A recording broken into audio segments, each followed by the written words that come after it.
Ang programang ito ay rated SPG. Striktong patnubay at gabay ng magulang ang kailangan. Maaaring may masiselang tema, lengguwahe, karahasan, sexual, horror o droga na hindi angkop sa... May visa ka ba sa Japan?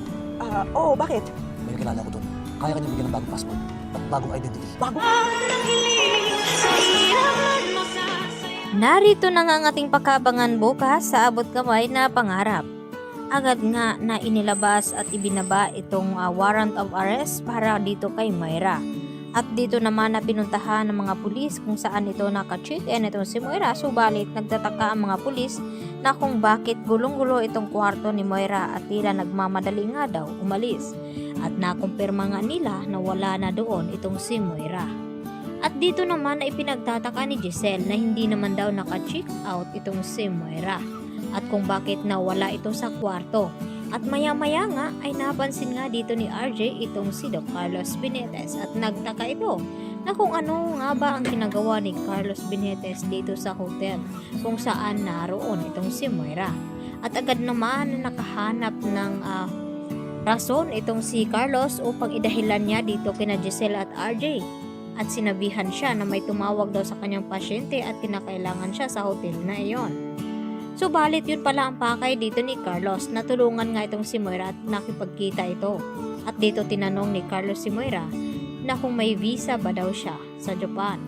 At kayang-kaya daw siyang bigyan ng bagong identity ng kaibigan ni Carlos doon at passport. At dito naman na sumang-ayon itong si Moira. Kaya naman pala makakapunta itong si Moira sa Japan. Subalit ay hindi niya ito magtatakasan itong kaso na inihain at isinampa dito ni RJ at Giselle sa kanya.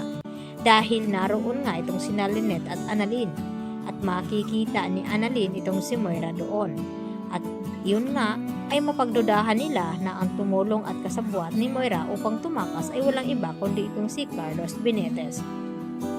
Samantala, ibinaon at itinago naman ni Moira itong pera na milyones. At dito nga may matanda na lalaki na nakapansin sa ginawa ni Moira at agad na kinuha ng lalaki ito at inireport dito sa kapulisan at dinala niya ang pera na iyon dahil duda ng matandang ito na galing daw ito sa masama at tama nga ang kanyang hinala. At ipinakita nga ng mga pulis ang larawan kung itong babaeng ito ang naglagay roon.